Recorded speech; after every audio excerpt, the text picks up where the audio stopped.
Hi, welcome to live with food. நம்ம இன்னைக்கு Deepavali special Mysore pak பார்க்க போகிறோம்.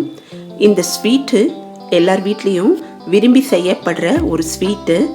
இந்த தீபாவளிக்கு இதை எப்படி ஈஸியான முறையில் வீட்டில் செய்யலான்றதை பார்க்கலாம். மைசூர் பாக் செய்யறதுக்கு ஃபஸ்ட்டு ஸ்டெப்பு நம்ம கடலை மாவை நல்லா சலிச்சு வச்சிடணும். அப்போ தான் நமக்கு கட்டி தட்டாமல் இருக்கும். அதனால் கடலை மாவை முதல்ல நல்லா சலிச்சு எடுத்துடலாம். நம்ம யூஸ் பண்ணுற கடலை மாவு ஃப்ரெஷ்ஷாக இருக்கிற மாதிரி பார்த்துக்கலாம். அப்போ மைசூர் பாக்கோட டேஸ்ட் இன்னும் ரொம்ப நல்லா இருக்கும். அடுத்தது நம்ம மைசூர் பாக்கை ரெடி ஆகிட்டு கொட்டும்போது அந்த ட்ரேவை ரெடி பண்ணிக்கணும். அதனால் அந்த ட்ரேயில் நெய் தடவிக்கலாம். சப்போஸ் ட்ரே இல்லைன்னா ஒரு தட்டு மாதிரி எடுத்துக்கலாம். அடுத்தது நம்ம சர்க்கரையை ரெடி பண்ணி வச்சுக்கலாம். 1க்கு 1.5 விகிதத்தில் நான் எடுத்திருக்கேன். சப்போஸ் உங்களுக்கு ஸ்வீட் இன்னும் வேணும்னா 1க்கு 2 எடுத்துக்கலாம். நம்ம சர்க்கரையை அளந்து ரெடி பண்ணி வச்சுக்கலாம். இந்த மைசூர் பாக்கு கடலை மாவு, நெய், சர்க்கரை இந்த 3 பொருளை வச்சு ஈஸியாக செய்யக்கூடிய ஒரு ஸ்வீட்டு. ஆனால் இலக்கி விட்டுட்டே இருக்கணும். அதுதான் ரொம்ப டைம் ஆகும். ஆனால் டேஸ்ட்டும் ரொம்ப நல்லா இருக்கும். இப்போது இந்த சர்க்கரை பாகு கரையிறதுக்கு தண்ணியும் நான் ரெடி பண்ணி வச்சுக்கிறேன். மூழ்கிற அளவுக்கு தண்ணியை எடுத்துக்கலாம். இப்போ நம்ம இங்கே நெய், கடலை எண்ணெய் 2 எடுத்துருக்கோம். கடலை எண்ணெயில் நான் இந்த மைசூர் பாக் பண்ணியிருக்கேன். டேஸ்ட் ரொம்ப நல்லா இருந்தது. சப்போஸ் கடலை எண்ணெய் இல்லை அப்படின்னா நீங்கள் வெஜிடபிள் ஆயில் கூட எடுத்துக்கலாம். டேஸ்ட்டில் எந்த மாற்றமும் இருக்காது. நமக்கு ஒரு நல்ல டேஸ்ட்டு கிடைச்சிது.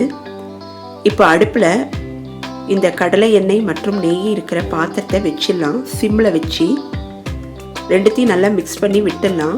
ஒரு கரண்டி மாதிரி எடுத்துக்கலாம். அப்போ தான் நமக்கு விடுறதுக்கு வசதியாக இருக்கும். இன்னொரு அடுப்பில் சர்க்கரை பாகுக்கு நம்ம ரெடி பண்ணிக்கலாம். முதல்ல அளந்து வைத்திருந்த தண்ணீர் மற்றும் சர்க்கரையை சேர்த்துக்கலாம். நமக்கு இங்கே ஒரு கம்பி பதம் வரணும். அதனால் அடுப்பை சிம்மில் வச்சுட்டு சர்க்கரையை நல்லா மிக்ஸ் பண்ணிக்கலாம். சர்க்கரை முதல்ல தண்ணீரில் நல்லா கரையணும். சப்போஸ் சர்க்கரையில் அழுக்கு இருந்ததுன்னா கொஞ்சமாக பால் விட்டு அந்த அழுக்கை எடுத்துடலாம். இப்போ முதல்ல சர்க்கரை நல்லா கரையட்டும். மைசூர் பாக்கில் கீ நிறைய விட்டோன்னா ரொம்ப சாஃப்டான மைசூர் பாக்கு கிடைக்கும். கீ கொஞ்சம் கம்மியாக விட்டோன்னா நமக்கு உடஞ்சி ரொம்ப தூளான மைசூர் பாக்கு கிடைச்சிடும். ரொம்ப ஹார்டாக இருக்கும். நம்ம இது ஒரு பர்ஃபெக்ட் மைசூர் பாக்கை நம்ம பண்ண போகிறோம்.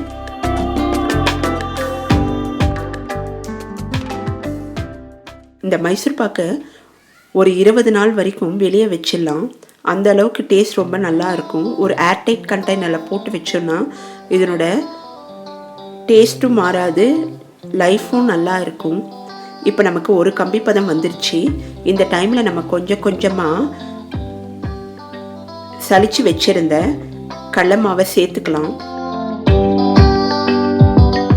ஹெல்ப்புக்கு இன்னொருத்தரும் இருந்தால் ஈஸியாக பண்ணிடலாம். ஒருத்தர் இலக்கி விட்டுட்டே இருப்பாங்க. நம்ம கடலை மாவு சேர்த்துக்கலாம். இப்போ கடலை மாவெல்லாம் சர்க்கரை பாகில் நல்லா கரைஞ்சிருக்கு. ஈஸியாக கரைஞ்சிடும். ஏன்னா நம்ம சலிச்சு வச்சதுனால கட்டி எதுவும் இருக்காது. இலக்கிறது ரொம்ப கஷ்டமாக இருக்கும்போது நம்ம நெய், எண்ணெய் மிக்ஸிங்கை கொஞ்சம் கொஞ்சமாக அந்த கரண்டியால் விட ஆரம்பிச்சிடலாம். விடும்போது ஒரு உஸ்ஸுன்னு ஒரு சவுண்ட் இருக்கும். ஏன்னா நம்ம சூடுபடுத்தி விட்டுட்டு இருக்கோம். இப்போ இந்த கடலை மாவு இந்த நெய்யில் நல்லா ரோஸ்ட் ஆகும். வீடு ஃபுல்லாக ஒரே ஸ்மெல்லாக இருக்கும். ரொம்ப நல்லா இருக்கும். நம்ம கொஞ்சம் கொஞ்சமாக இதை விட்டுட்டே இருக்கணும். சிம்மில் வச்சுக்கலாம் அடுப்பை. இந்த கடலை மாவோட நிறம் சேஞ்ச் ஆகிட்டே இருக்கும். நேரம் ஆக ஆக நல்லா ரோஸ்ட் ஆக ஆக ஓரங்களில் ஒட்டாமல் வரும்போது நம்ம எடுத்துடலாம். அது வரைக்கும் நல்லா மிக்ஸ் பண்ணிகிட்டே இருக்கணும். இது மட்டும்தான் இதுக்கு கொஞ்சம் கஷ்டமான வேலை. ஆனால் 2 பேர் இருந்தால் ஈஸியாக செஞ்சிடலாம். மாற்றி மாற்றி நம்ம இலக்கி விட்டுட்டே இருந்தோம்னா ஈஸியாக செஞ்சு முடிச்சிடலாம். இப்போ ஓரளவுக்கு நமக்கு ரெடி ஆகிட்டு வருது. நம்ம அளந்து வைத்திருந்த எண்ணெயும் நெய்யும் விட்டுட்டே இருக்கோம். இந்த மாதிரி நுரைச்சி வரும்.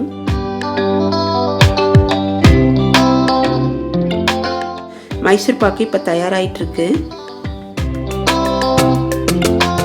இப்போ ஆல்மோஸ்ட்டு முடிய போகுது. இந்த டைமில் நம்ம ட்ரேயில் எடுத்து கொட்டிடணும். உடனே ட்ரேயில் எடுத்து கொட்டிடலாம், இல்லைன்னா அந்த டெக்ஸ்சர் மாறிடும். அதுக்கு தான் எல்லாத்தையும் நம்ம முதல்ல ரெடி பண்ணி வச்சுக்கணும். இப்போ சும்மா டேப் பண்ணிடலாம். ஏர் பபிள்ஸ் இருந்தால் உடஞ்சிடும். இப்போ ஒரு கப்பில் நெய் தடவி சமன்படுத்திடலாம். அப்போ தான் நமக்கு கட் பண்ணும்போது ஈவனாக வரும். நம்ம விரும்பிய ஷேப்பில் கொஞ்சம் சூடாக இருக்கும் போதே கட் பண்ணி வச்சிடலாம். நமக்கு ரொம்ப டேஸ்ட்டாக ஈஸியான முறையில் மைசூர் பாக்கு தயாராகிடுச்சு. டேஸ்ட் ரொம்ப அபாரமாக இருந்தது. இதை ஒரு ஏர்டைட் கண்டெய்னரில் போட்டு வச்சிட்டோன்னா 20 நாள் வரைக்கும் ரொம்ப நல்லா இருக்கும். நீங்கள் கண்டிப்பாக இந்த தீபாவளிக்கு ட்ரை பண்ணி பாருங்கள். உங்கள் கமெண்ட்ஸை சொல்லுங்கள். இந்த வீடியோவை லைக் பண்ணுங்கள், ஷேர் பண்ணுங்கள். மறக்காமல் லிவ் வித் ஃபுட் சேனலை சப்ஸ்கிரைப் பண்ணுங்கள். நெக்ஸ்ட் வீடியோவில் மீட் பண்ணுறேன். பாய்.